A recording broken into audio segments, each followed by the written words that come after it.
नमस्कार, India news 53 के तमाम दर्शकों का स्वागत है। आइए नजर डालते हैं आज दिन भर की खास खबरों पर। जिले के शाहपुर क्षेत्र में अचानक कौवों के मरने की खबर से हड़कंप मच गया। रहवासियों ने मृत पक्षियों की जांच करने की मांग की है। देश भर में अलग अलग स्थानों पर कौवों और अन्य पशु पक्षियों की मौत की घटना के बाद बर्ड फ्लू की संभावना जताई जा रही थी। इसी बीच शाहपुर क्षेत्र अंतर्गत 1-2 कौवों के मरने से इलाके में हड़कंप मच गया। वार्ड वासियों का कहना है कि इनकी जाँच कर इसे दफनाना चाहिए। आज सवेरे सवेरे ही मरा हुआ है। हमने फॉरेस्ट ऑफिसर को भी बुलाया, उसके बाद में नगर पंचायत में भी सूचना दी, उसके बाद में भी कोई लोग यहाँ आए हुए नहीं हैं। उनसे मैं निवेदन करता हूँ कि यहाँ पे अधिकतर बच्चे खेलते हैं, उस हिसाब से ये कौवे को यहाँ से हटाया जाए। प्रशासन द्वारा कहा गया है कि भाई जो अपने राज्य में है मध्य प्रदेश में बर्ड फ्लू का प्रकोप चल रहा है, तो उसके हिसाब से मुझको लगता है कि इसे भी वही बीमारी है। अतः मेरा निवेदन है कि नगर पंचायत वाले आकर इसे लेके जाए। बुरहानपुर के नेपानगर क्षेत्र अंतर्गत आने वाले ग्राम राजौरा हसीनाबाद के एक मकान में शॉर्ट सर्किट के चलते अचानक आग लग गई। बुरहानपुर जिले के नेपानगर विधानसभा क्षेत्र अंतर्गत ग्राम राजौरा हसीनाबाद के एक व्यक्ति के घर में अचानक आग लग गई। प्राप्त जानकारी के अनुसार घर में आग लगने के कारण विद्युत शॉर्ट सर्किट को होना बताया जा रहा है। समय रहते ग्रामीणों ने आग पर काबू पा लिया, नहीं तो कोई बड़ा हादसा हो सकता था। इस घटना में किसी प्रकार से कोई जनहानि नहीं हुई। बुरहानपुर में ताप्ती जल आवर्धन योजना अंतर्गत सड़कों पर खुदाई और पाइपलाइन डालने का कार्य किया जा रहा है। मुख्य बाजारों में चल रहे इस कार्य से व्यापारियों को परेशानियों का सामना करना पड़ रहा है। व्यापारियों ने मकर संक्रांति के पूर्व इस कार्य को जल्द पूरा किए जाने की मांग की है। एक लंबे समय से शहर में जल आवर्धन योजना का कार्य जारी है। शहर के सभी मार्गों पर कंपनी द्वारा खुदाई कराई जा रही है, जिससे शहर का आवागमन बाधित हो रहा है। पांडुमल चौराहे पर भी चैम्बर बनाने का कार्य किया जा रहा है, जो विगत कई दिनों से चल रहा है। दुकानदारों ने शासन प्रशासन से मांग की है कि त्योहार का सीजन चल रहा है, मकर संक्रांति आने वाली है, उसके पूर्व इसका काम खत्म कर दिया जाए। दुकानदारों की खरीदी बिक्री आसानी से हो सके, वरना दुकानदारों को परेशानियों का सामना करना पड़ेगा। समस्या कुछ नहीं है, संक्रांति का माहौल है, थोड़ा जल्दी निपट जाए तो अच्छा है। 2-3 दिन में निपट जाए तो संक्रांति के त्यौहार पे आते हैं हम लोग, 4 महीने के हर साल आते हैं। तो क्या काम क्या हो रहा है यहाँ पर? गजक का काम होता है अपना। नहीं, यहाँ पर ये सड़क पे क्या काम चल रहा है? पता नहीं, चेम्बर बना रहे हैं, पाइप वगैरह डाल रहे हैं। इसके पहले भी तो खोदा था ना इन्होंने? टॉयलेट वगैरह के पाइप डाल रहे हैं। तो बार बार खोदने से बहुत ज़्यादा परेशानी है। हाँ, इस साल मतलब संक्रांति से पहले, पिछले संक्रांति के बाद खोदते थे, इस साल जल्दी खोद रहे हैं। क्या मतलब मांगे आपकी? तो अब क्या करें, अब खुद तो चुका है, अब मान के आगे तो कुछ बोल नहीं सकते। मतलब काम जल्दी होना चाहिए। हाँ, काम थोड़ा जल्दी हो जाएगा फास्ट तो अच्छा है। भगवंत सागर डैम अंतर्गत विस्थापित हुए ग्रामीणों ने कंपार्ट नंबर 23 में पुनर्स्थापित किए जाने की गुहार जिला कलेक्टर से लगाई। भगवंत सागर बांध में इन ग्रामीणों की जमीन डूब में आ गई, जिस कारण शासन ने ग्रामीणों को कोटरा के कंपार्टमेंट 23 में बसाया था, लेकिन वहां पर रोजगार नहीं मिलने के कारण ग्रामीण रोजगार की तलाश में कहीं बाहर चले गए। जब बाहर से आकर देखा तो ग्रामीणों के घर तहस नहस कर दिए गए और इन्हें कंपार्टमेंट से बेदखल कर दिया गया। इसी बात को लेकर ग्रामीणों ने गुरुवार को कलेक्टर से मिलकर शिकायत की। ग्रामीणों का कहना है कि सुक्ता बांध में डूब में आने के कारण हम सभी लोगों को कंपार्टमेंट 23 में स्थापित किया गया था। हम उस स्थान पर कई सालों तक निवास किया। वहाँ बेरोजगारी होने के कारण हम लोगों द्वारा काम के लिए बाहर जाने के बाद वहाँ से आने पर फॉरेस्ट वन विभाग के इन लोगों ने वहाँ रहने नहीं दिया। ग्रामीणों का कहना है कि अगर हम वहाँ बसाया जाए तो हमारी कई समस्याओं का समाधान पूरा हो जाएगा। पूर्व में कई लोगों को उस भूमि पर पट्टे दिए जा चुके हैं, इसलिए हम कंपाउंड 23 में ही रहने की अनुमति मांग रहे हैं। हम कोटड़ा खेड़े वाले हैं, वहाँ से हमको हटा के ग्राम बोरदड़ में कंपास 23 में बसाया गया है। तो हमारी मांग है कि हमको ज़मीन दिया जाए। कितने लोग हैं जिनको ज़मीन नहीं मिल पाई? 22 लोग रहे हैं। आज कहाँ पहुँचे हो आप? यहाँ कलेक्टर क्या महोदय के पास ज़मीन की मांग है ना। जी सर, हमारा ग्राम कोटरा डूब क्षेत्र में जो चले गया, उसके लिए हम मुख्यमंत्री निवास में आवेदन लगाने के लिए गए थे। वहाँ से अभी आ रहे हैं, तो वहाँ से हमें आवेदन जो स्वीकृत कर लिया गया, लेकिन हमें बताया गया कि कलेक्टर महोदय से आपको इस विषय में बात करनी होगी।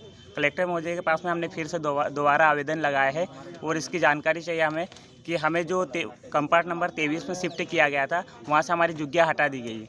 पहले हम यहाँ पर कंपार्ट नंबर 23 में शिफ्ट हो गए थे, 25-30 साल तक निवासरत रहे। उसके बाद हम लोग बेरोजगार होने की वजह से बाहर रोजगार के लिए गए थे। उसके बावजूद बाहर से वापस लौटते लौटते समय जब हमारा बोरदड़ में आए तो लौटते समय यहाँ से हमें हमारी जुग्गिया यहाँ से हटा दी गई है, उस पर हमें निवासरत करने नहीं दे रहे हैं। जिले में चल रही जन कल्याणकारी योजनाओं के क्रियान्वयन और हितग्राहियों को मिलने वाले लाभ की जानकारी को लेकर एक बैठक जिला पंचायत के सभा कक्ष में आयोजित की गई। शासकीय योजनाओं को धरातल पर किस तरह उतारा जा रहा है, शासकीय योजनाओं का आम जनमानस को लाभ पहुंच रहा है या नहीं, इन विषयों को लेकर जिला पंचायत सभागृह में मुख्य कार्यपालन अधिकारी कैलाश वानखेड़े द्वारा सचिव, सहायक सचिव की कार्यशाला आयोजित की गई, जिसमें शासकीय योजनाओं की मॉनिटरिंग की गई। मीटिंग में मुख्य कार्यपालन अधिकारी कैलाश वानखेड़े ने सचिवों से कहा कि आम जनमानस और हितग्राहियों को शासन की सभी जन कल्याणकारी योजनाओं का लाभ दिया जाए। मुख्य रूप से वन अधिकार पट्टे को लेकर विशेष जोर दिया और इस दिशा में कार्य करने के लिए दिशा निर्देश भी दिए। खंडवा में 53 वर्षों से समाज सेवा के क्षेत्र में अग्रणी रहे रोटरी क्लब द्वारा फिजियोथेरेपी सेंटर का शुभारंभ किया गया। रोटरी डिस्ट्रिक्ट गवर्नर की आधिकारिक यात्रा के दौरान खंडवा में रोटरी क्लब द्वारा फिजियोथेरेपी सेंटर का शुभारंभ किया गया। पोलियो अभियान की तर्ज पर कोविड वैक्सीन अभियान में भी रोटरी क्लब अहम भूमिका निभाएगा। वर्षों से रोटरी क्लब सेवा के क्षेत्र में अग्रणी रहकर अपने सामाजिक दायित्वों का निर्वहन करते हुए सेवा का कार्य कर रहा है, चाहे वो स्वास्थ्य सेवा हो या राष्ट्रीय मिशन से जुड़ा कोई कार्य। रोटरी ने अपनी पहचान पोलियो अभियान से बनाई, जो पूर्ण रूप से सफल रहा। ये बात मुख्य अतिथि मंडल अध्यक्ष गजेंद्र सिंह नारंग ने कही। उन्होंने कहा कि मंडल 30-40 का खंडवा क्लब अपने आप में एक ऐतिहासिक क्लब है। यहाँ 53 वर्षों से लगातार सेवा का कार्य हो रहा है। उन्होंने ये भी कहा कि कोरोना काल में खंडवा जिले में रोटरी क्लब ने अपनी महत्वपूर्ण भूमिका निभाई है और हजारों की संख्या में बाहर से आने वाले मजदूरों को भोजन करवाया है। रोटरी क्लब पोलियो के बाद अब कोरोना वैक्सीन में भी अपनी महत्वपूर्ण भूमिका निभाने का प्रयास कर रहा है। यदि सरकार आदेश करेगी तो इस अभियान में रोटरी अग्रणी रहेगा। इंडिया न्यूज़ 53 के लिए मनीष गुप्ता की रिपोर्ट। यहाँ पर रोटरी क्लब ने फिजियोथेरेपी सेंटर शुरू करा है। ज़्यादातर लोग फिजियोथेरेपी का लाभ नहीं ले पाते, इसकी ज़्यादा कॉस्ट रहती है इस वजह से। तो जो भी गरीब है, जो भी जिनको करवाना चाहते हैं, तो निःशुल्क रेट पे या मिनिमम रेट पर फिजियोथेरेपी सुविधा यहाँ पर उपलब्ध है। इसके अलावा यहाँ पर सारी मशीनें वगैरह है, जो भी पेशेंट को लगेगी, बेसिक सारी मशीन्स है। इसके साथ एक्सरसाइजेज वगैरह सब कुछ यहाँ पर अवेलेबल है। रोटरी अंतर्राष्ट्रीय की स्थापना वर्ष 1905 में हुई थी और रोटरी क्लब ऑफ खंडवा 28 जून 1968 को इस क्लब का निर्माण। रोटरी हमेशा ही सेवा कार्यों में अग्रणी रहा है। आपको सभी को पता है कि पोलियो का जो उन्मूलन हिंदुस्तान से हुआ है, उसमें रोटरी ने अहम भूमिका निभाई है। रोटरी क्लब ऑफ खंडवा हर सेवा के क्षेत्र में जब भी सरकार द्वारा कोई भी कार्य कहा जाता है, उसमें बढ़ चढ़ कर हिस्सा लेती है। आने वाले समय में हमारी बातचीत सरकार के साथ चल रही है कि जिस तरह हमने पोलियो में साथ रहकर दवाई का वितरण किया है, इसी तरह कोविड वैक्सीनेशन में भी हमारी अगर पूरी इस वॉलंटियर्स की टीम की ज़रूरत होगी तो रोटरी क्लब ऑफ खंडवा उसमें सहयोग करेगा। और एक बहुत ही अति महत्वपूर्ण प्रोजेक्ट हम आगे करने जा रहे हैं, जो कि कृत्रिम हाथ और कृत्रिम पैर का है, जिसमें कि वे सारे पेशेंट जिनके हाथ या पाँव किसी भी कारण से कट गए हैं या ख़राब हो गए हैं, तो उनका एक बृहद बड़ा कैंप हम यहाँ पे गवर्नमेंट मशीनरी के साथ प्लान कर रहे हैं, जो कि आने वाले समय में जैसे ही उसकी परमिशन हमें मिलेगी तो वह कैंप भी आयोजित किया जाएगा। खंडवा जिले के ग्राम खेड़ी कित्ता के नौजवान की सेना में ट्रेनिंग पूरी कर घर लौटने पर सैनिक का खंडवा में जोरदार स्वागत किया गया। खंडवा के ग्राम खेड़ी कित्ता गांव के नौजवान युवक का भारतीय सेना में चयन होना एक बड़ी उपलब्धि है। पहली बार इस गांव के किसी युवक का भारतीय सेना में चयन हुआ। आज खंडवा लौटने पर खंडवा रेलवे स्टेशन पर गांव वासियों और दोस्त, शिक्षक सभी अपने साथी का भारतीय सैनिक का स्वागत करने पहुंचे। रफीक खान सैनिक ने कहा कि ट्रेनिंग पूरी कर वापस लौटा हूं। घर सभी युवाओं से कहता हूं कि अधिक से अधिक समय ग्राउंड पर प्रैक्टिस कर दें। राजपुताना राइफल्स भारतीय सेना का एक सैन्य दल है। इसकी स्थापना 1775 में हुई, जब तत्कालिक ईस्ट इंडिया कंपनी ने राजस्थान के राजपूत और जाट लड़ाकों की क्षमता को देखते हुए उन्हें अपने मिशन में भर्ती किया था। ये भारतीय सेना का सबसे पुराना राइफल रेजिमेंट है। खंडवा पहुंचने पर सैनिक का भव्य स्वागत हुआ। उनके शिक्षक भी पहुंचे। उन्होंने कहा कि आज गुरु दक्षिणा उन्हें मिल गई। मेरा शिष्य भारतीय सैनिक में चयन होना बड़ी उपलब्धि है। ढोल ताशों के बीच युवाओं ने मिठाई बांटकर भारतीय सैनिक का स्वागत किया। इंडिया न्यूज़ 53 के लिए मनीष गुप्ता की रिपोर्ट।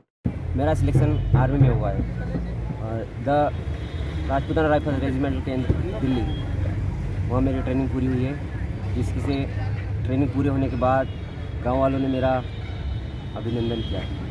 सैनिक तो बहुत सारे भर्ती हुए, गाँव से अकेला हूँ मैं। मेरे युवाओं को संदेश देना चाहता हूँ कि वो ज़्यादा से ज़्यादा ट्रेनिंग तैयारी करें और इंडियन आर्मी में सिलेक्शन लें। जिला छिंदवाड़ा में राष्ट्रपिता महात्मा गांधी के आज़ादी आंदोलन के दौरान आने के पूरे 100 साल होने पर एक कार्यक्रम का आयोजन किया गया। जिला छिंदवाड़ा में महात्मा गांधी जी के छिंदवाड़ा आगमन के 100 साल पूरे होने पर गांधीगंज छिंदवाड़ा के व्यापारियों और डाकघर के द्वारा विशेष आवरण का विमोचन किया गया। छिंदवाड़ा जिले में महात्मा गांधी 6 जनवरी 1920 को एक आंदोलन के दौरान पहुंचे थे। वहीं छिंदवाड़ा के लोगों में आज़ादी का अलग भी जगाया था। इस दौरान उनके द्वारा उस समय व्यापारियों से बातचीत की गई थी। गंज में आम सभा को संबोधित किया गया था, जिसका नाम आज गांधीगंज के नाम से जाना जाता है। गांधीगंज और डाक विभाग के कर्मचारियों के द्वारा आयोजित इस कार्यक्रम में कांग्रेस और बीजेपी के जिलाध्यक्ष साथ साथ नजर आए। कांग्रेस के जिलाध्यक्ष गंगा प्रसाद तिवारी, भाजपा के जिलाध्यक्ष विवेक बंटी साहू कार्यक्रम में एक साथ मौजूद रहे। इंडिया न्यूज़ 53 के लिए शेख उबैद की रिपोर्ट। हमारे राष्ट्रपिता महात्मा गांधी 100 वर्ष पूर्व आज ही के दिन छिंदवाड़ा आए थे और आज उनकी स्मृति आज छिंदवाड़ा आने के शुभ अवसर पे 100 वर्ष पूर्ण हुए हैं। इस अवसर को गांधीगंज व्यापारी मंडल के द्वारा आज आवरण गांधी जी का प्रस्तुत किया गया। डाक विभाग के द्वारा यह आवरण प्रस्तुत किया गया। आज का दिन बड़ा अविस्मरणीय है और आज 100 वर्ष पूर्ण हुए हैं, तो आज गांधी जी को याद करके यह आवरण का अनावरण किया गया। मैं डाक विभाग का बहुत बहुत आभारी हूँ कि उन्होंने आज छिंदवाड़ा की जो ऐतिहासिक घटना को इसमें आज प्रस्तुत किया है।